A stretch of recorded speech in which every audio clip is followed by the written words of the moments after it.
Thank you very much. It is a great pleasure to welcome President Santos to the White House.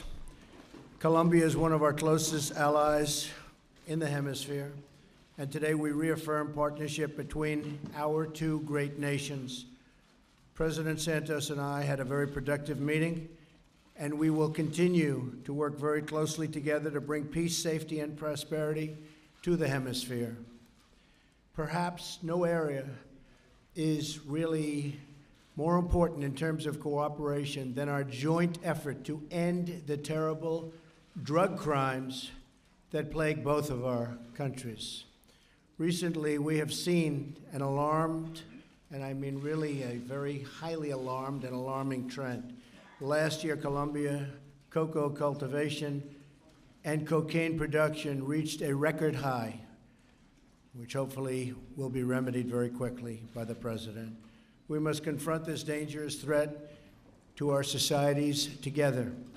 Today, I affirm the United States' willingness to assist Colombia's strategy to target and eliminate drug trafficking networks, illicit financings, cocoa cultivation, and cocaine production, of which there is far too much.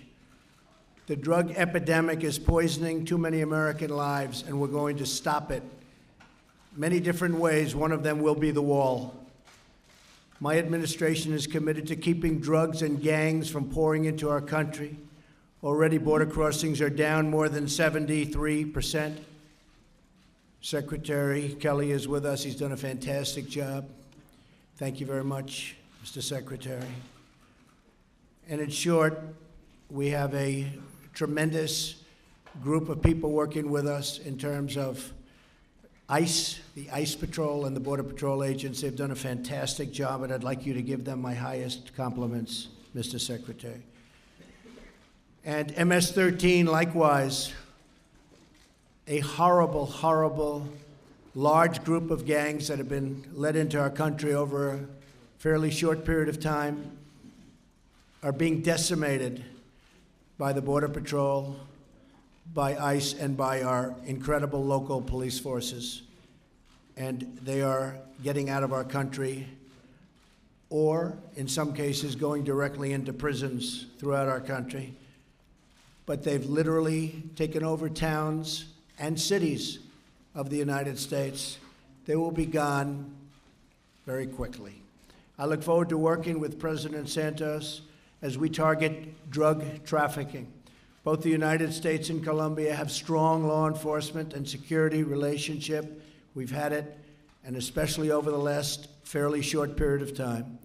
Together, we will continue to fight the criminal networks responsible for the deadly drug trade that our people have a really strong commitment to getting rid of, because they want a much brighter future.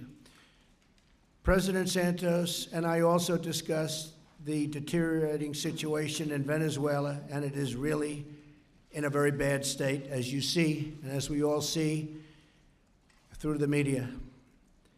The stable and peaceful Venezuela is in the best interest of the entire hemisphere, and America stands with all of the people in our great hemisphere yearning to be free. We will be working with Colombia and other countries on the Venezuelan problem. It is a very, very horrible problem, and from a humanitarian standpoint, it is like nothing we've seen in quite a long time. The United States and Colombia are also strong economic partners, and we will continue to pursue trade policies that benefit both of our peoples. The nation's common goals of protecting our citizens, expanding opportunity, and confronting the drug crisis will improve the lives of our people and many throughout the region. So many people are being so horribly affected by what's going on in terms of violence and in terms of drugs, and we're going to take care of the situation, and we've both agreed to take care of it strongly and quickly. President Santos, it was an honor to meet with you and your entire group of representatives, very talented people indeed, who have been working with us and my representatives. And I look forward to many more productive meetings, such as the one we just had. I'd like to thank you very much for being at the White House, being our guest, and I'd like to congratulate you on winning the Nobel Peace Prize. It's a very great achievement. Thank you very much.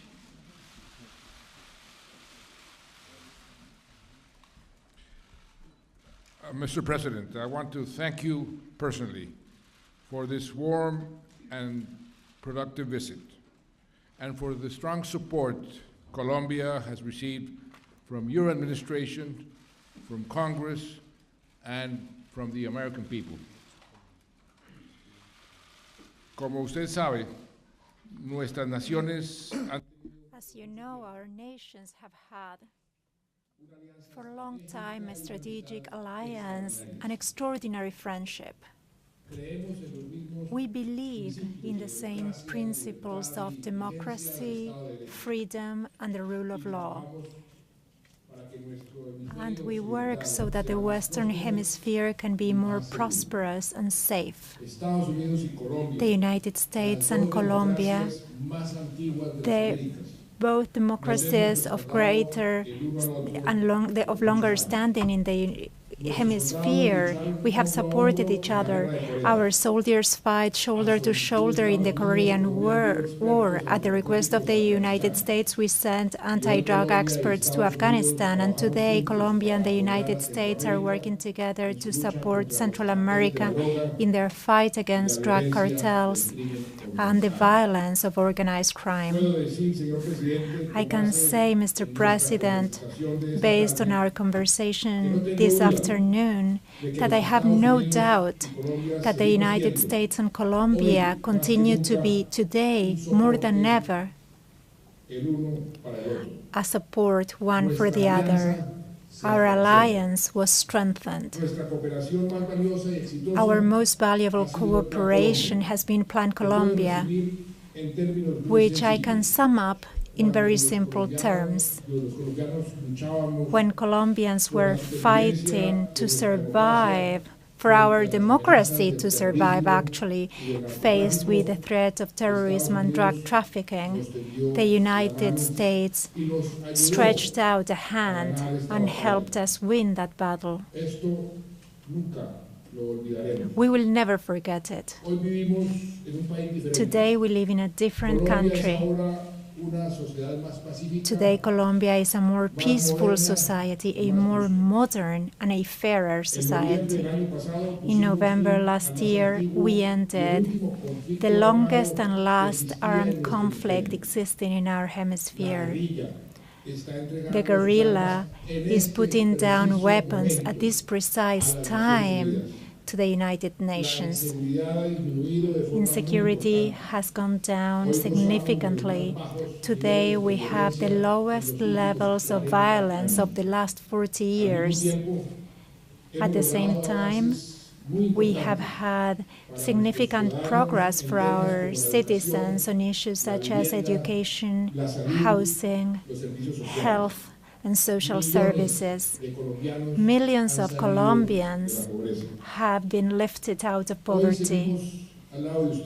Today, we continue next to you as partners in Peace Colombia to consolidate peace in the most affected areas. With the robust support of your government, we are removing thousands of anti-personnel mines that murdered and mutilated children, women, and soldiers. We are healing the wounds of our victims, and we are embarking on a big social development program. Such as we said today, we are working with your administration to take advantage of the unique opportunity peace offers so as to reduce permanently the production of coca leaf in Colombia and fight more effectively the other links in drug trafficking, including consumption.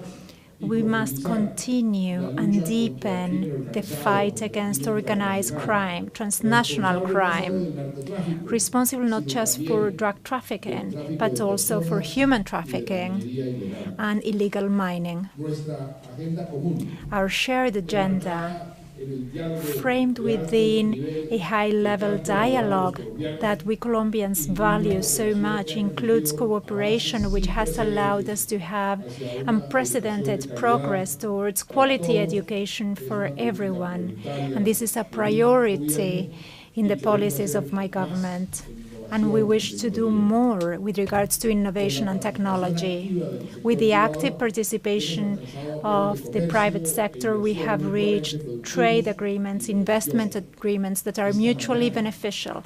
This morning, we established the Entrepreneurial Council between the United States and Colombia. We are and wish to continue to be the best destination in Latin America for American businesses. Colombia will continue to be very proudly a close friend and a strategic ally of the United States. Dear President Trump, I hope you can visit us soon so that you can personally witness the transformation underway in our country. I hope to be able to welcome you to a Colombia in peace, a more equitable Colombia, a better educated Colombia that you have so much contributed to. Thank you so much. Thank you very much. Does anybody have any questions? I'm shocked. John, go ahead.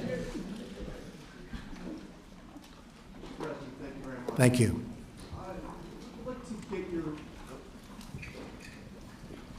Mr. President, I'd like to get your reaction to Deputy Attorney General Rod Rosenstein's decision to appoint a special counsel to investigate the Russian interference in the campaign. Was this the right move, or is this part of a witch hunt?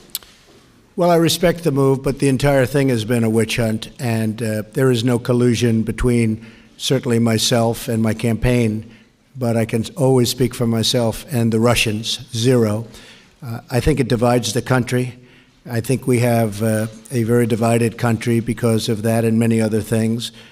So I can tell you that we want to bring this great country of ours together, John. And I will also say very strongly, we've had tremendous success. You look at our job numbers, you look at what's going on at the border, as we discussed before, you look at what will be happening, you're going to see some incredible numbers with respect to the success of General Mattis and others with the ISIS situation. The numbers are staggering, how successful they've been, the military has been. Tomorrow, as you know, I'm going to Saudi Arabia, going to Israel, we're going to Rome, and we have the G7. We have a lot of great things going on. So I hate to see anything that divides. I'm fine with whatever people want to do, but we have to get back to running this country really, really well. We've made tremendous progress in the last 100 and some odd days, tremendous progress. And you see job numbers, you see all of the production that's starting, plants starting to open again, haven't been open in years. I'm very proud of it. That's what I want to be focused on, because believe me, there's no collusion. Russia is fine, but whether it's Russia or anybody else, my total priority, believe me, is the United States of America. So thank you very much. Señor Maldonado.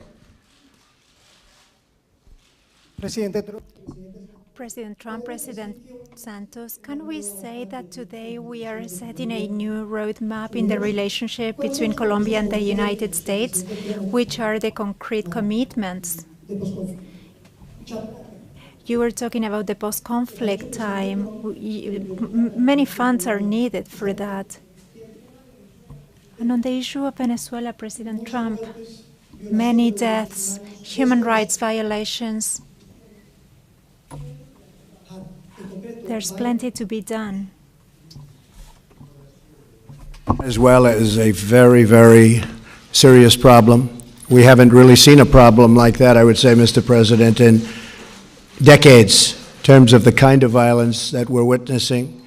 The president was telling me, and I knew, that Venezuela was a very, very wealthy country, just about the wealthiest in your neck of the woods, and had tremendous strengths in so many different ways. And now it's poverty-stricken. People don't have enough to eat. People have no food. There's great violence. And we will do whatever is necessary, and we'll work together to do whatever is necessary to help with fixing that. And I'm really talking on a humanitarian level. When you look at the oil reserves that they have, when you look at the potential wealth that Venezuela has, you sort of have to wonder, why is that happening? How is that possible?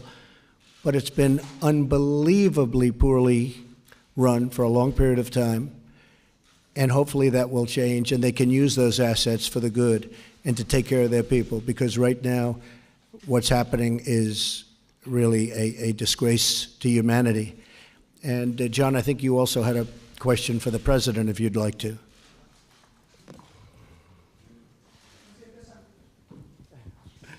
Does he have another one? Yeah. This question about the commitment, mire, el compromiso.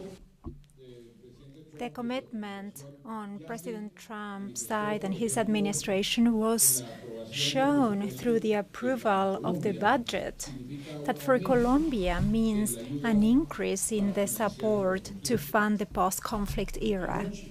Last night, we received from a very important organization, the Atlantic Council, a report which includes both parties, presided by a Republican senator and a Democrat senator, with a roadmap recommending the governments of the United States and Colombia to follow. This morning, we established this Entrepreneurial Council, United States-Colombia, so that the private sector can also have a voice in that roadmap. This means we are working together on every front that can be convenient for both countries. We will continue to work together. We have ratified that commitment today during our conversation. And as I said before, we have the best of relations with the United States. We are strategic allies in the region, and we will continue to be so. Thank you, Mr. President. President Santos, to you. You heard President Trump say that critical to stopping the flow of drugs into the United States will be the wall that he wants to build on the Mexican border. Do you agree with him? Would that wall be a step, a positive step and a step towards reducing the flow of drugs across the border? I believe that the best way to fight the drug trafficking is by collaborating. This is not a problem of Colombia only or a problem of the United States only. It's a world problem. And we have to all work together. We declared the war on drugs 40 years ago. The world declared the war on drugs, and it's a war that has not been won. So we must be more effective and more efficient. Now, we are doing a very big effort because of the peace process to have a new strategy, carrot and stick. Stick, by forced eradication, we have already eradicated this year only 15,000 hectares, which is the whole volume that we eradicated last year, and we're starting to eradicate, to substitute voluntarily through a program where the peasants, and we have 80,000 families already in the program, that they are going to substitute for legal crops. And this is the first time that this could be done because of the peace. Before, the conflict did not allow us to build roads and to give these peasants an alternative. Now we have. So we have to take advantage of this opportunity and continue reducing the production of coca. In the meantime, we will work together, the US and Colombia, with other countries, Central America, to fight the other links of the chain, the intermediaries. We have destroyed 22,000 laboratories in the Colombian jungles, seizing the cocaine in the transit. We have seized record amount of tons last year, and this year we're doing even better than last year. So by working together, we can be much more effective, and that is the commitment we just made or ratified this afternoon. And that was a long and very diplomatic answer to your question. I will say it a little bit shorter. Walls work, just ask Israel. They work, believe me, they work, and we have no choice. Peter Baker? Yes. Thank you, Mr. President. In the light of a very busy news week, a lot of people would like to get to the bottom of a couple of things, give you a chance to go on record here. Did you at any time urge former FBI Director James Comey in any way, shape, or form to close or to back down the investigation into Michael Flynn? And also, as you look back... No. Next question. Next question. As you look back over the past 6 months or year, have you had any recollection where you've wondered if anything you have done has been something that might be worthy of criminal charges in these investigations or impeachment, as some on the left are implying? I think it's totally ridiculous. Everybody thinks so. And again, we have to get back to working our country properly so that we can take care of the problems that we have. We have plenty of problems. We've done a fantastic job. We have a tremendous group of people, millions and millions of people out there that are looking at what you had just said and said, what are they doing? Director Comey was very unpopular with most people.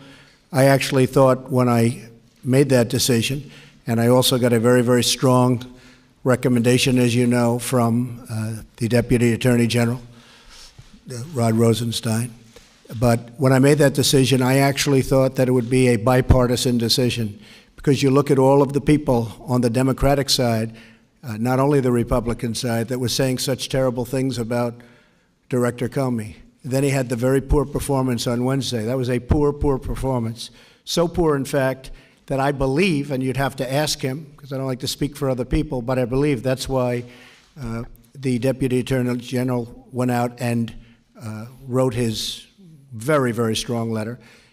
And then on top of that, after the Wednesday performance by Director Comey, you had a person come and have to readjust the record, which many people have never seen before, because there were misstatements made. And I thought that was something that was terrible. We need a great director of the FBI. I cherish the FBI. It's special. All over the world, no matter where you go, the FBI is special. The FBI has not had that special reputation with what happened in the campaign, what happened with respect to the Clinton campaign, and even, you could say, directly or indirectly, with respect to the much more successful Trump campaign. We're going to have a director who's going to be outstanding. I'll be announcing that director very soon, and I look forward to doing it. I think the people in the FBI will be very, very, very, very thrilled. And just in concluding, we look forward to getting this whole situation behind us, so that when we go for the jobs, we go for the strong military, when we go for all of the things that we've been pushing so hard and so successfully, including health care, because Obamacare is collapsing. It's dead. It's gone. There's nothing to compare anything to, because we don't have health care in this country. You just look at what's happening. Aetna just pulled out. Other insurance companies are pulling out.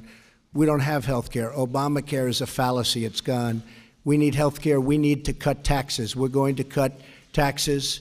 If I get what I want, it'll be the biggest tax cut in the history of our nation. And that's what I want. It's going to bring back companies. It's going to bring back jobs. We lost so many jobs and so many companies to countries that are not so far from you, Mr. President. They're very close to you, actually, and to many other places throughout the world. We're going to change that. We're going to have expansion. We already do. You look at what's happening with Ford and with General Motors in Michigan and Ohio. You look at the tremendous number of jobs that are being announced in so many different fields. That's what I'm proud of, and that's what we want to focus our energy on. The other is something I can only tell you. There was no collusion, and everybody, even my enemies, have said there is no collusion. So we want to get back and keep on the track that we're on, because the track that we're on is record-setting, and that's what we want to do, is we want to break very positive records. Thank you. you could ask a question. Ricardo. Oh, sorry. You have another question? For you, yes, sir, Mr. President. My question is, as someone who led a nation that's really done a lot of rebuilding and had to rebound from an epidemic of crime and drugs over quite a many years, what do you make of Mr. Trump's America First policy?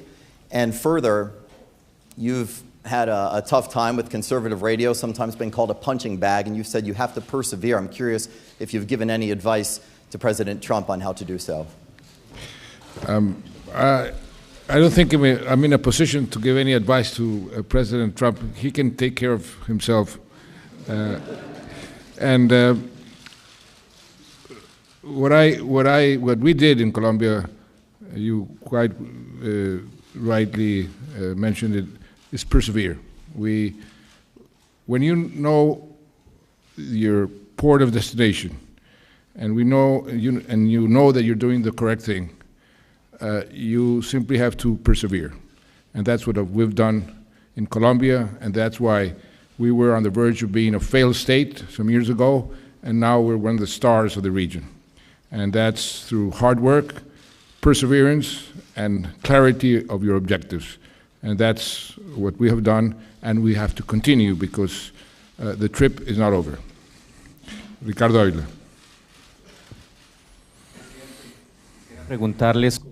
Mr. President, I'd like to ask you about trade. You are about to start the renegotiation of NAFTA, and Colombia, unlike other countries in the hemisphere, has a large trade deficit with the United States. Are you worried about the fact that that could contribute to increasing that trade deficit? Position on the peace process in Colombia. Well, it's been a long process, and it's been a great thing to watch in the sense that the president did a fantastic job. That's not easy after so many years of war.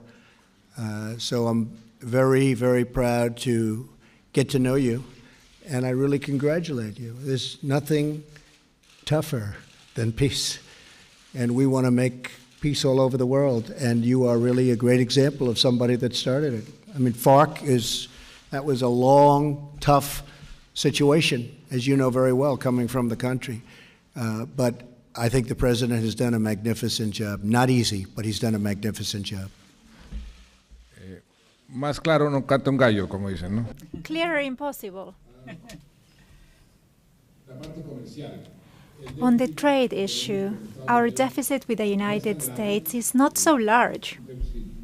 It is a moderate deficit, which of course both countries will try to increase the volume of trade in both directions, and investments also in both directions. Colombia is becoming an important investor here in the United States, and this is something not many people know, but we have considerable investments in the United States. We have attempted to give dynamism to these flows of trade, of investment, getting together those main players who are the investors in the private sector. I believe the foundations have been laid. We have the free trade agreement, which is working well. The number of Colombian businesses that are exporting to the United States has grown, and we both believe that we can take greater advantage of those agreements in order to increase flows in both directions for the benefit both of the Colombian and American peoples. Thank you very much, everybody. Thank you. Thank you.